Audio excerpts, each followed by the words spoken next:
I tend to speak reasonably clearly, but please send on the chat if there's any issues with the audio. You will have been muted by Central Reeler so that we don't get feedback. What I'm going to do once I've introduced myself is I'm going to turn my video off and just use the shared screen so that you don't get distracted.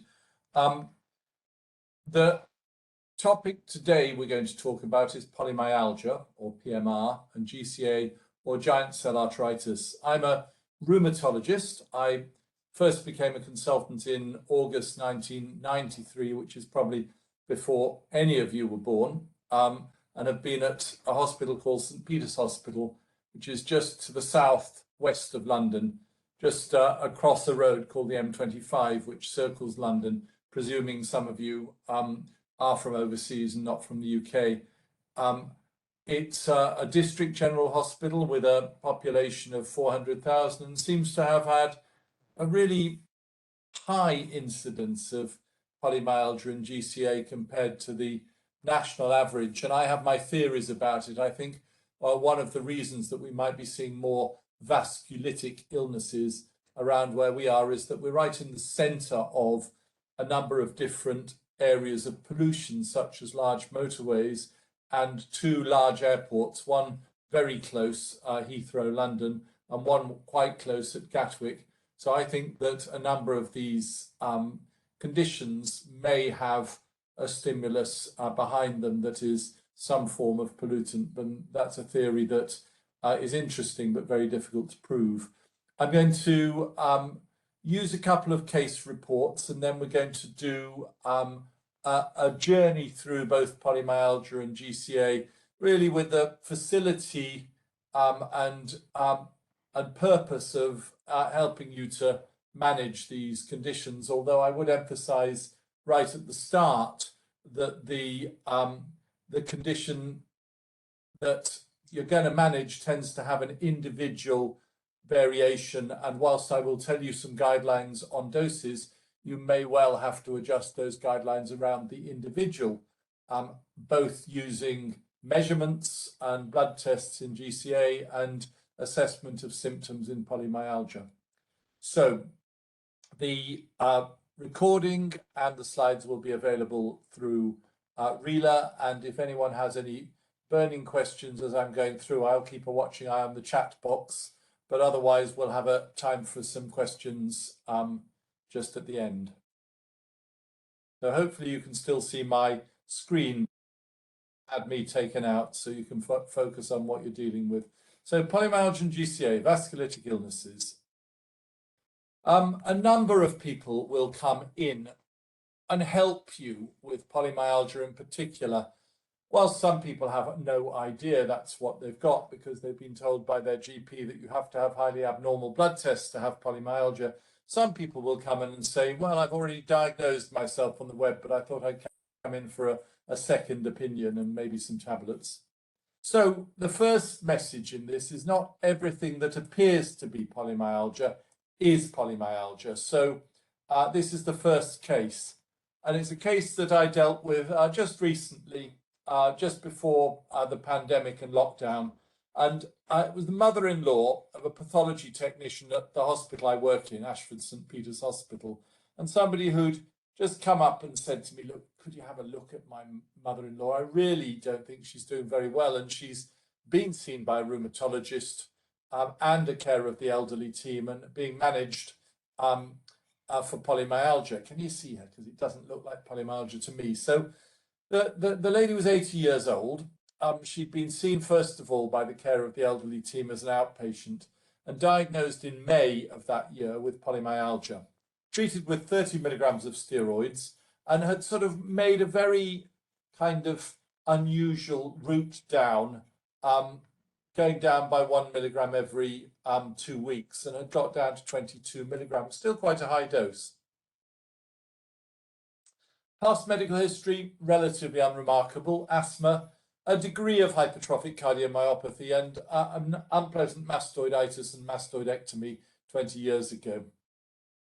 So the presentation had started the year before, probably early 2018, and you remember she was diagnosed in May 2019, and it presented itself as a progressive difficulty walking.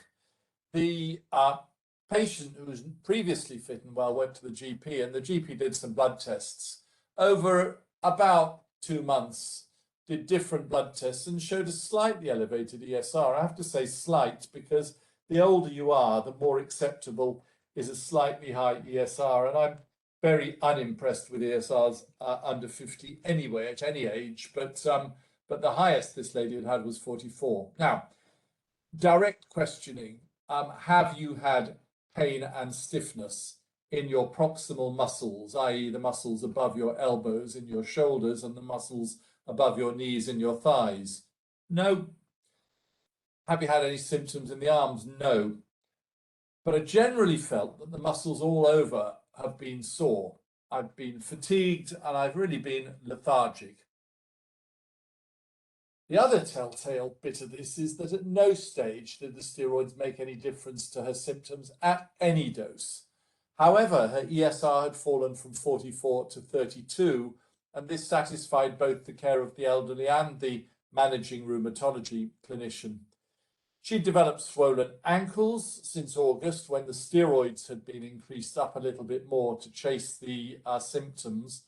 Her atrial fibrillation and benign cardiomyopathy was probably the root cause of the swelling, and the steroids at those sort of quite high doses, 30 milligrams or so, tend to retain fluids. So she'd then been chased with 60 milligrams of furosemide since the ankles had swelled.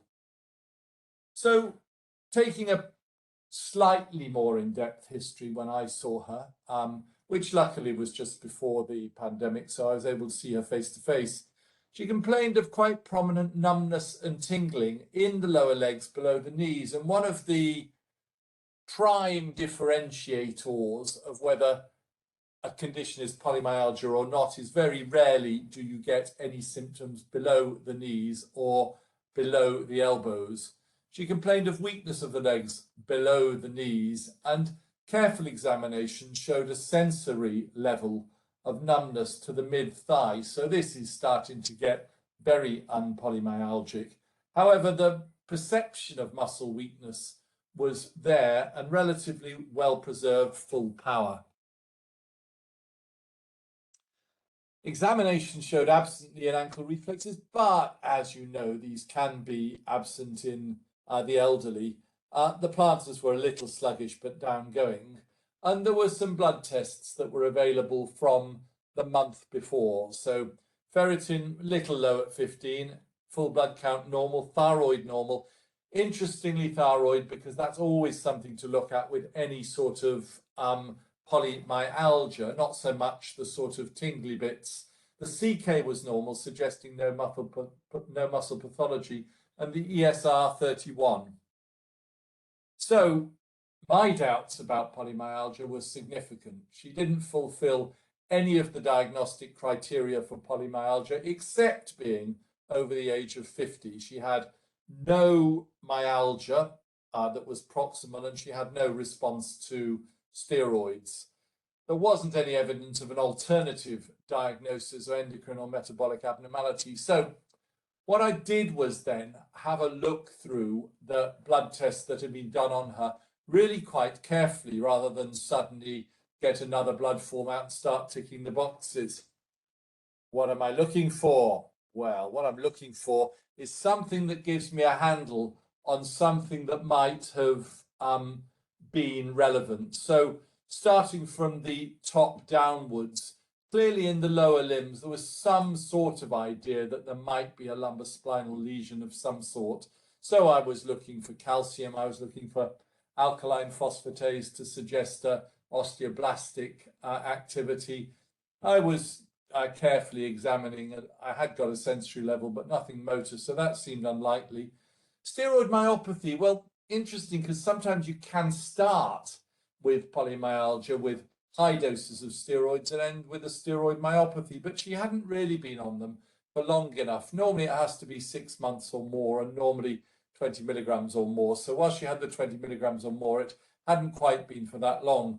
So I was wondering whether we were looking at something different, like subacute combined degeneration of the cord, which is a HLA B12 deficiency. And as you know, B12 is necessary in order to ensure the integrity of the myelin sheath around nerves. And so the first sort of signs of subacute combined degeneration can be tingling, can be a perception of weakness, can be a loss of different modalities of sensation and a loss of reflexes. So as I was looking through my results, there was the missing one from July. Now I saw her in October and she was diagnosed in May. So there it was, vitamin B12 low. Now, admittedly not very low at 210, but significantly lower than the 246, 250 to 900. So I suggested we wean off the steroids really quite quickly. So we got her off the steroids within 3 weeks from 22 milligrams. And with the help of the GP, started to treat her with intramuscular vitamin B12 according to the protocol, which says if you want to properly replace vitamin B12, you have to do it systemically rather than orally, because if you're initially going to be short on oral B12, you're also probably going to not absorb it very well. So the protocol is 1 milligram given every other day for 7 injections. So it's a little bit work intensive for the GP and slightly work intensive for the patient, but whoa, very quickly this lady started to regain all of her faculties. Her mobility came back by Christmas of that year, and don't forget I saw her in October.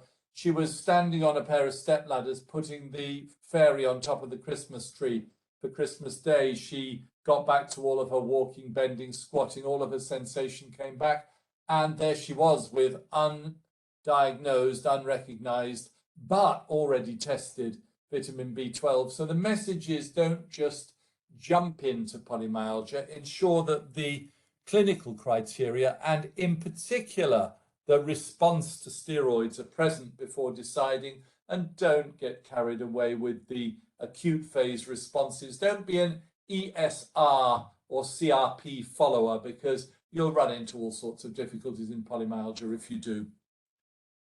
So let's look at case 2, which is an alternative presentation of what looks like polymyalgia.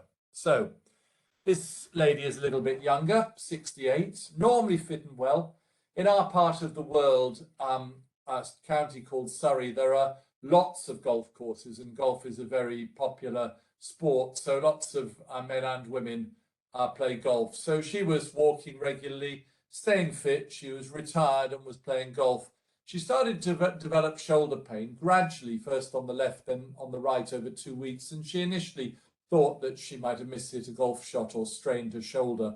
So when she went to the GP confirmed that this was actually to do with having had an injury to the shoulders, and described both shoulders as frozen shoulders, which of course is irritating to the rheumatologist, who knows that a frozen shoulder is a shoulder that stays by your side and cannot move at all. But this lady's shoulders moved, but they didn't feel as though they were particularly flexible.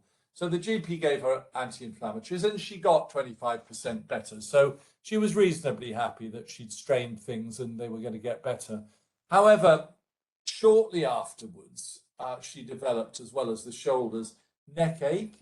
She found that she was fatigued in the day and started to wake at night just because she couldn't get comfortable in her bed. And then about a month later, she started to get the same sort of aches in her thighs. Now, that definitely couldn't have been to do with a golf shot. And quickly the thigh ache became something that restricted her mobility. But the GP, being determined to attribute all of these things to other things, said she had a bursitis. Gave her some diclofenac this time, which she took regularly, which she responded to a little bit, but she started to feel all over stiff. And in a final attempt to diagnose it, the GP did a blood test which showed an ESR of 15 and said, well, you must have stiffness because you're getting old and developing osteoarthritis. Now, if you remember the timing of that, well, 2 weeks, 1 month, another couple of weeks, this is 2 months, coming to 3 to 4. So carried on for 4 months. And this previously well lady was now unable to use the bath, had to use a shower at home, wasn't sleeping restfully at night, had stopped playing golf, was really finding it difficult to get out of a chair and certainly in and out of the car, and was sent to physiotherapy for her osteoarthritis by the GP. But over 7 sessions, over another 7 weeks, she had no benefit, and she was now reliant on as many anti-inflammatories as she could get in every day. And eventually, in a slight desperation, she referred herself to rheumatology. So the story was, by now, extreme stiffness in the mornings in the proximal muscles, not below the knee, not below the elbow, so different from Lady 1. Unable to rise from the chair without using her arms, unable to actively move arms above the shoulders, although you could take her arms and move them above the shoulders and passive movement was full.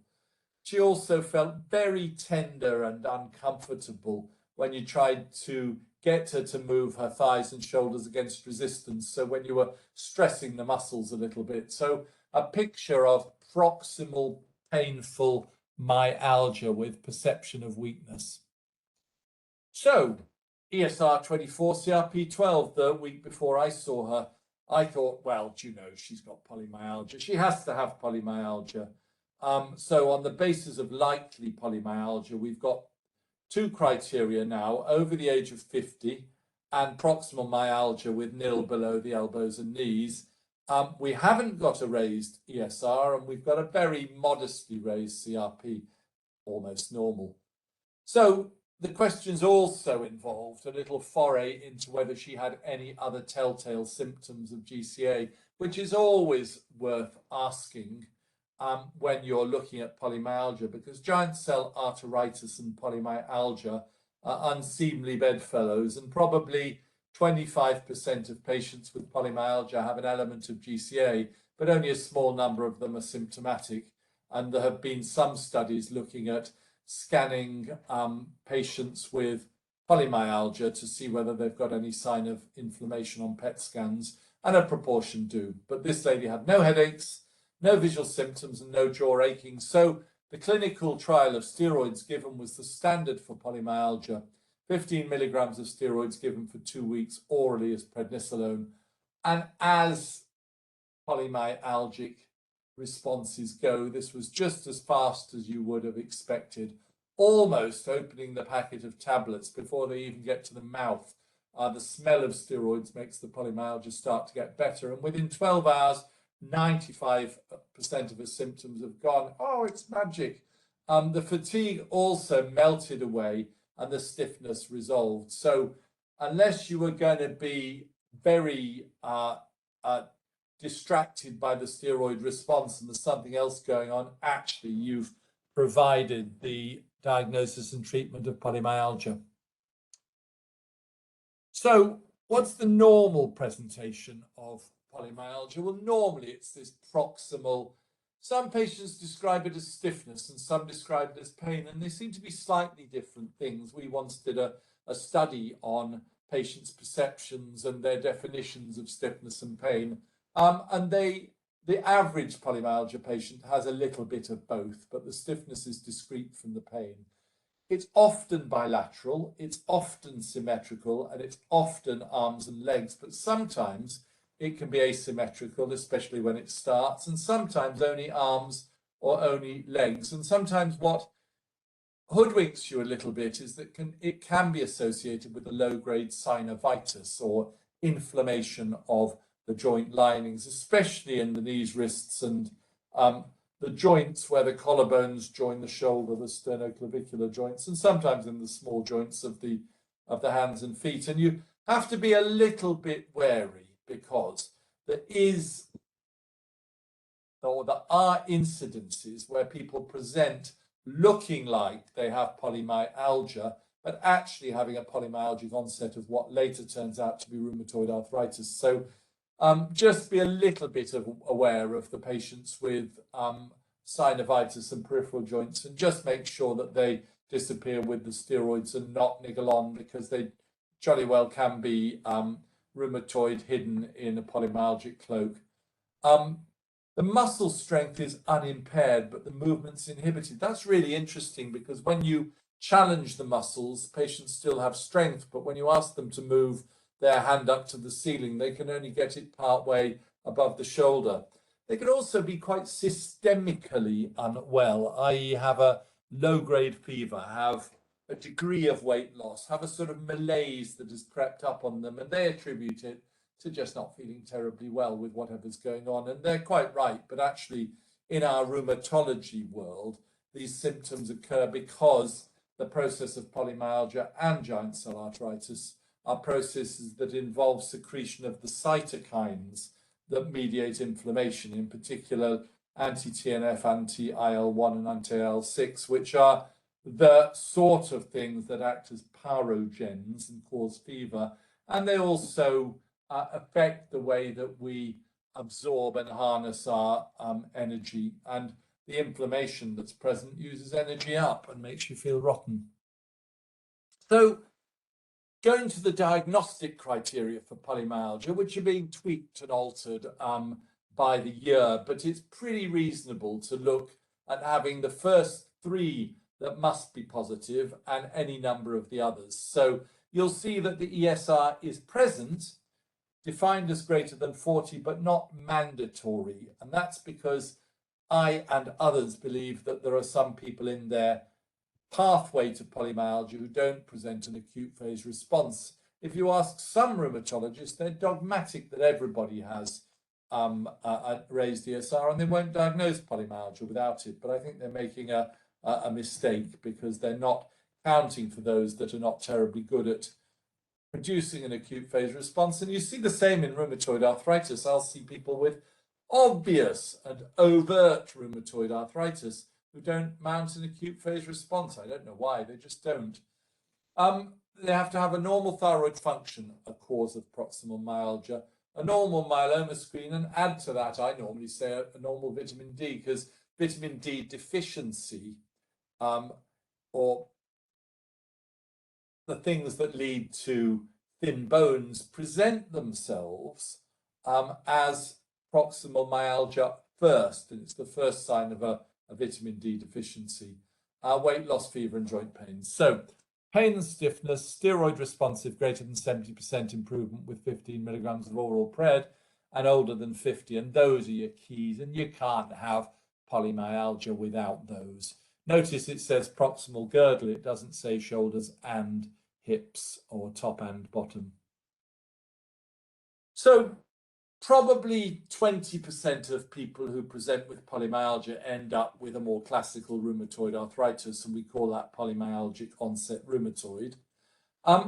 Beware a little bit of this thing that can sometimes hoodwink you, and that's that polymyalgia and temporal arteritis can sometimes be triggered by and develop alongside an occult cancer, either before the cancer is diagnosed or when already diagnosed. So if I see somebody with either PMR or TA, temporal arteritis, GCA, and they have red flag signs, so they don't look well, they've lost a stone in weight, they have some bowel issues, they've had a cough, they've had any urinary issues, they're a little bit anemic, then I worry a little bit that I might be missing a tumor, and I will just revert to CT scan of chest abdo-pelvis as being a screen test, which if you triage people out at the time of their diagnosis, you'll probably have quite a high hit rate because you won't start doing CT scans on people you don't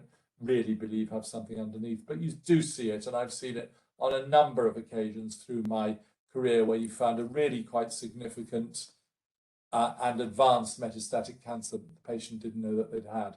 So the message is investigate the red flags. So what about the epidemiology? PMR on the left, GCA, TA. It's interchangeable, this GCA, TA title. TA being a little bit easier to write, one letter less than GCA. So polymyalgia and temporal arteritis are predominantly diseases of white people, not exclusively, but predominantly. Predominantly, but not exclusively in the over 50s. And I have seen one or two people with polymyalgia younger than 50, and I've seen a few people with the sort of giant cell temporal arteritis presentation under 50 who then get classified as having Takayasu's vasculitis rather than temporal arteritis. So where one stops at 50, the other starts. And you can see that polymyalgia is significantly more, so 10 times or so more frequent than temporal arteritis. Both have a loosely based HLA link. Both are slightly more prominent in women, not like rheumatoid, which is 3 or 4 times as prominent, but twice the number of women than men. And the average age of polymyalgia is around about 70. So those are the basic epidemiological milestones. So temporal arteritis is a systemic vasculitis, and it often is found accompanying polymyalgia. So if you see somebody presenting with a vasculitis, as in temporal artery or temple or scalp sensitivity, raised inflammatory markers, and obvious temporal arteritis, if you ask carefully, you'll quite often find they have a degree of accompanying polymyalgia. So it's called GCA, TA, or even granulomatous arteritis, if you want to be absolutely medical. Early recognition is essential because what happens is that these conditions are not just vasculitic artery inflammation in the temples, but they're also artery inflammation in some of the arteries of the head and some of the larger arteries of the chest and arms. And it has a particular propensity for causing arteritis in the retinal arteries. And because the retinal arteries are small to medium arteries, they will clot off sometimes if there is a lot of inflammation. And if the warning signs are visual symptoms of blurred vision, lines across the vision, black fields in the vision, short-term discomfort in the eyes, then if you leave it long enough, you have a 30% chance of the retinal arteries clotting and irreversible blindness. So there are late complications such as aortitis and aortic aneurysms if not treated early, and there are early complications such as blindness if not treated aggressively. So it tends to be that higher dose steroids are used than in PMR, largely to make the doctor feel more comfortable, because in reality, you probably can treat just about everybody with temporal arteritis with 20 milligrams of steroid. And the presentation is overtly and normally associated with unusually severe headaches, localized to the temples or around the temples and onto the scalp. There's often this quite widespread, even down to the occiput, scalp tenderness, which can put people off slightly, because sometimes you even see odd little bits of scarring alopecia, as if the actual skin is inflamed, not just the tissues beneath. And you can quite often pick up a story of jaw claudication, i.e. when you have been chewing lots, the muscles of mastication don't get as much blood and they claudicate, just as you would claudicate if you were walking around with furred up arteries in the legs. You get a sort of muscle spasm and cramp. 20 to 50% have transient visual field loss. And as I said, there's a significant element of risk of blindness if it goes unrecognized. And that really is an unforgivable situation in 2022, or indeed in 1990. So rare manifestations, because this is a systemic vasculitis. It can affect anything that relies on a blood supply. So nerves rely on a blood supply called the vasa nervorum. The brain relies on a blood supply. So does hearing, and upset of arteries and general malaise can lead to depression, which can sometimes be presentation. And then sometimes you have a vasculitis in the large vessels and the medium vessels of the body, leading to heart, aorta, liver and thyroid issues, slightly less commonly than the ones above, which are slightly less common than the eyes and the headaches. This is a superficial temporal artery, and this is often where you will see, if you're looking for swollen arteries, you will see swollen arteries that are thickened, and because they're thickened, they're relatively non-pulsatile. And here's a prominent temporal artery, and if you put your fingers on that temporal artery, it would be much less likely that that temporal artery was pulsating with the beat of the heart. So once upon a time, it was mandatory to go for a temporal artery biopsy, partly because people felt comfortable making the diagnosis, and partly because it's very useful several years down the line when people start to question whether the diagnosis was correct or whether they truly had temporal arteritis, to be able to prove it on a temporal artery biopsy. And once upon a time, when I started, or just before I started rheumatology, rheumatologists were doing local anesthetic temporal artery biopsies in the minor procedures room at the end of the ward, which seems in retrospect a little old-fashioned, both in the precautions of an aseptic area, but also in being done by people who weren't necessarily surgeons and couldn't necessarily easily sort out problems if they arose. So they then became minor operations, and sometimes they get added to the list of vascular operations. And they usually result in a small piece of something being sent to the laboratory. But sometimes, unfortunately, that bit of something is just a little bit of general gristle. And sometimes the biopsy misses the artery altogether. And once upon a time, it should have always been considered in temporal artery. And if you've got temporal arteritis, it's positive in 90% of cases, which means it's negative in 10%. And it leaves very little in the way of a scar, even just 3 days after the biopsy. And this is a picture of a piece of something that was an artery. And you can just see where if you can see my pointer, where these large cells are. And if you go down to a higher magnification, this is a giant cell that's multi-nucleated in the periphery and is a monocyte that has got its wires a little bit tangled up, and it looks like a very abnormal cell. It's simply a manifestation of a cell growing in an environment with too many cytokines.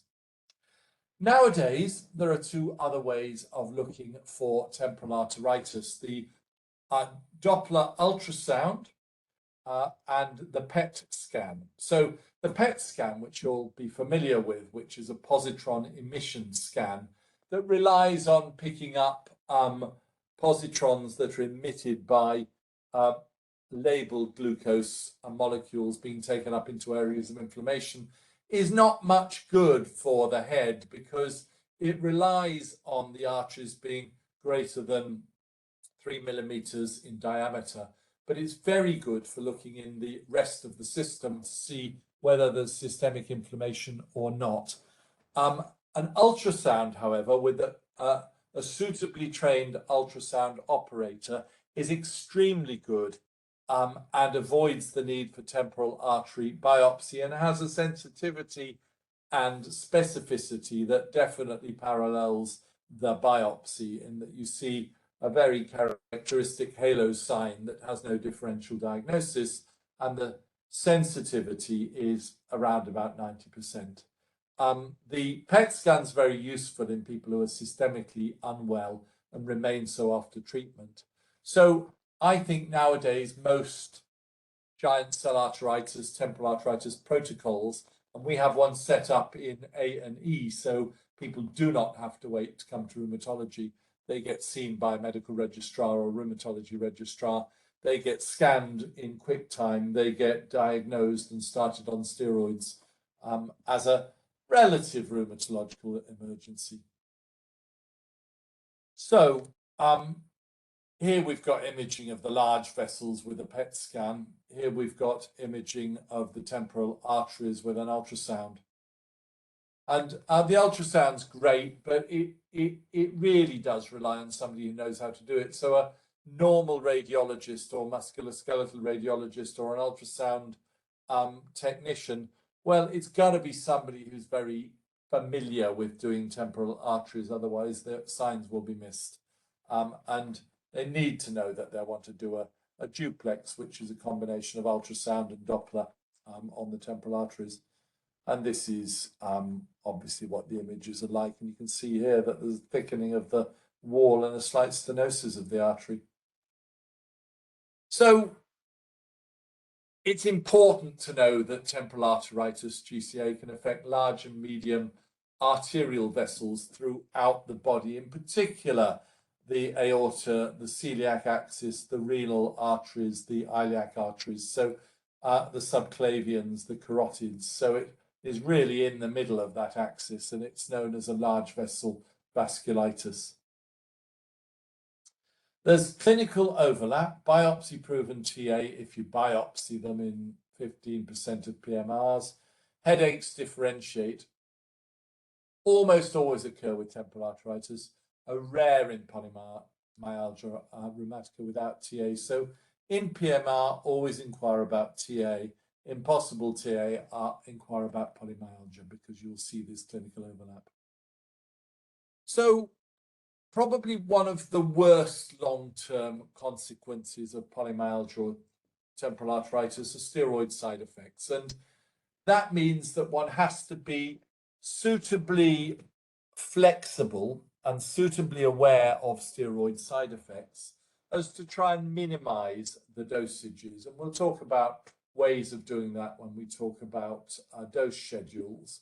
But there is another consequence of mismanagement of temporal arteritis in particular, in that if it is undertreated, then it can leave vascular weakness in the inflamed arteries, in particular the aorta, lead to aortic aneurysm. And this is an aortic aneurysm in somebody who had had temporal arteritis 5 or 10 years previously.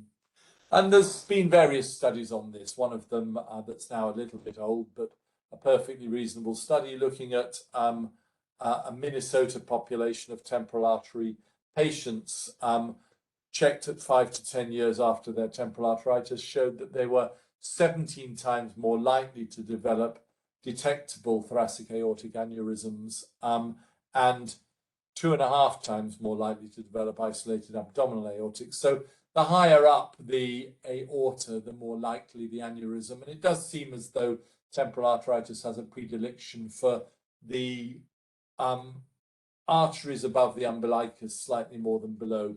And there's an argument in patients who have had temporal arteritis successfully treated to do an annual chest x-ray or echocardiogram on patients who've been treated for temporal arteritis and have then come off steroids. So, temporal arteritis, ESR, is it normal in 10 to 20% of cases? I don't know, but I'm pretty convinced that almost all the time, temporal arteritis is associated with a significant elevation of ESR or CRP. And I think it's definitely an indicator of diagnosis, but because it's very non-specific, it can go up when the patient doesn't have temporal arteritis. But if I see them down in the single figures, I will seriously question whether temporal arteritis is the right diagnosis. Nor is the ESR a terribly good way to monitor response. But in temporal arteritis, it's a better way because the majority of patients have had an elevated ESR in the first place. And the hemoglobin can be non-specifically low as it can be in polymyalgia. It is in temporal arteritis.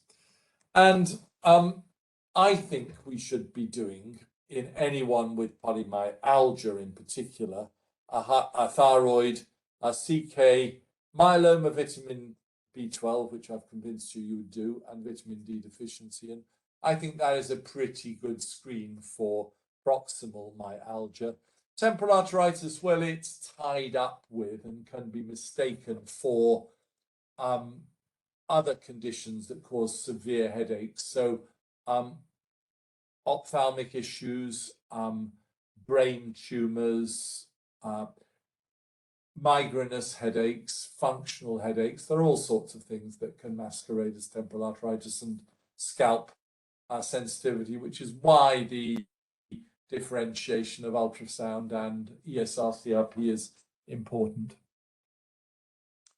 So you've seen from case 1 that the non-steroidal anti-inflammatories may help in any of these conditions and may result in a delay in diagnosis. They also result in a delay in diagnosis, not just in B12 deficiency, but in true polymyalgia, because the polymyalgic patient will respond 20 or 30% to non-steroidals because this is an inflammatory condition. So I think polymyalgia deserves a steroid trial of 15 milligrams for 2 weeks. And I think that 40 milligrams of steroids for 2 weeks for temporal arteritis. I'm being a little bit false there to what I say is 20 milligrams should be enough, but I'm being false because I'm a bit scaredy cat and I usually use 40 milligrams if there's an obvious temporal arteritis. That will inevitably make an impact, probably 70 to 80% on polymyalgia and probably 50 to 60% on temporal arteritis with a drop in ESR.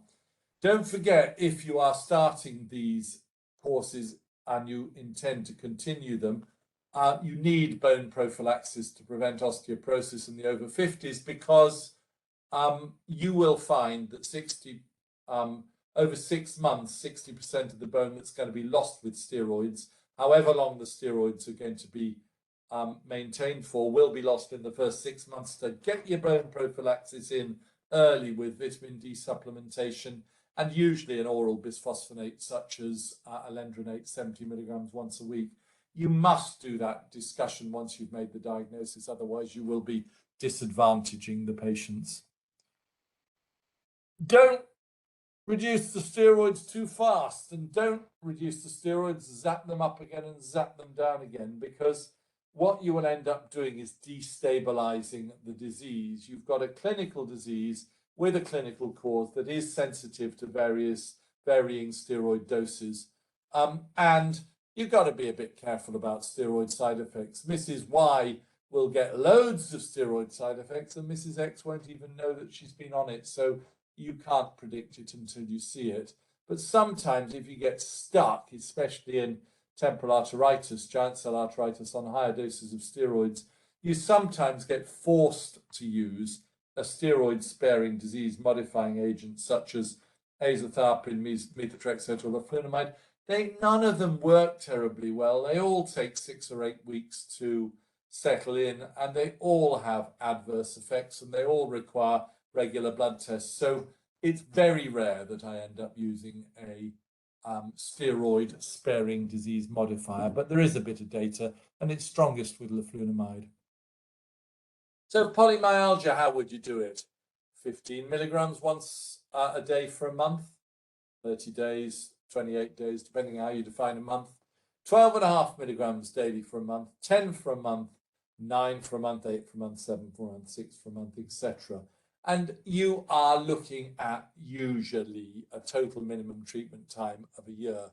I will sometimes cheat, and this is entirely anecdotal. I will try and cheat usually in the under 60s, the younger group of polymyalgics, because they seem to me to be able to manage a slightly quicker route down. And my quicker route down is 15 for a month, 12.5 for a month, 10 for a month, and then 1 milligram down every 2 weeks, which basically you take 4 or 5 months off the total. So you're really getting them down in about 6 or 7 months. So it's worth trying that because it sometimes works. But if you're asking people to look and think carefully about their symptoms, you'll see the ones who can manage it and the ones that can't. Polymyalgia and temporal arteritis are usually self-limiting, and the usual duration is somewhere between 18 months and 36 months. And often by the time people come to you with polymyalgia, they've already been going for 3, 4, 5 months before it's been recognized. And I find only 5% of either of the diagnoses need steroids for longer than 36 months, but they tend to be the people who are referred to me because the GP starts to get a little bit worried it's not the right diagnosis and a little bit worried about why they have to carry on for so long. And I see sometimes a recurrence in temporal arteritis and polymyalgia, unusually, but the other slightly dismaying thing is that sometimes I will see temporal arteritis develop in the context of a patient who's being treated for polymyalgia. So it's almost as if the temporal arteritis is evolving as the polymyalgia responds to the lower dose of steroid, but the lower dose of steroid isn't high enough to keep the temporal arteritis at bay. So we're coming to a reasonable time, 45 minutes. That leaves a little bit of time for questions if you need it. So here are the basics that you take away. They're both relatively common diseases. Do not miss the diagnosis by not being aware. In particular, don't miss temporal arteritis in the context of polymyalgia, and don't miss polymyalgia in the context of an elderly patient who may have osteoarthritis or other issues. Don't jump to the conclusion of polymyalgia without fulfilling the 3 mandatory diagnoses, which are mandatory criteria, which are over the age of 50, response to steroids and proximal stiffness. They have to have that. Educate the patient to carefully adhere to the suggested dose of steroids. Figure out that you need to use bone prophylaxis unless the patient is absolutely determined not to, or unless they're not likely to be tolerant of an easy oral bone prophylactic like alendronate, in which case you can use 6-monthly subcutaneous injections of denosumab, which is another anti-resorptive. Think about biopsy, absolutely get ultrasound, look at PET scan in unusually systemic cases where the ESR or CRP is sustained despite an apparent response to steroids. And don't forget that polymyalgia in particular can sometimes develop as rheumatoid arthritis later, even if it starts seropositive. 6 months later, it may seroconvert.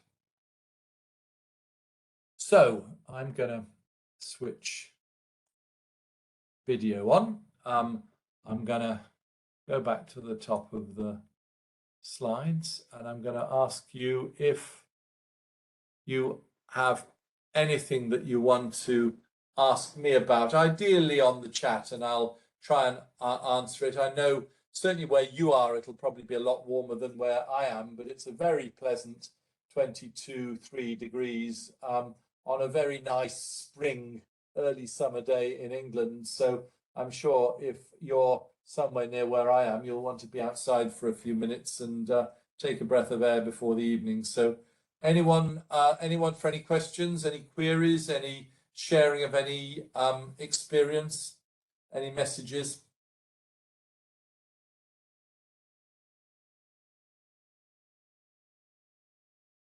You're terribly well behaved, nothing coming through on the chat.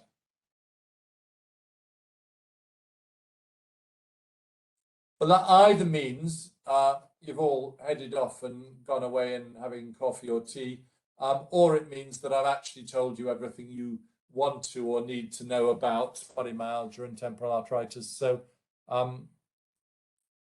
thank you very much for attending.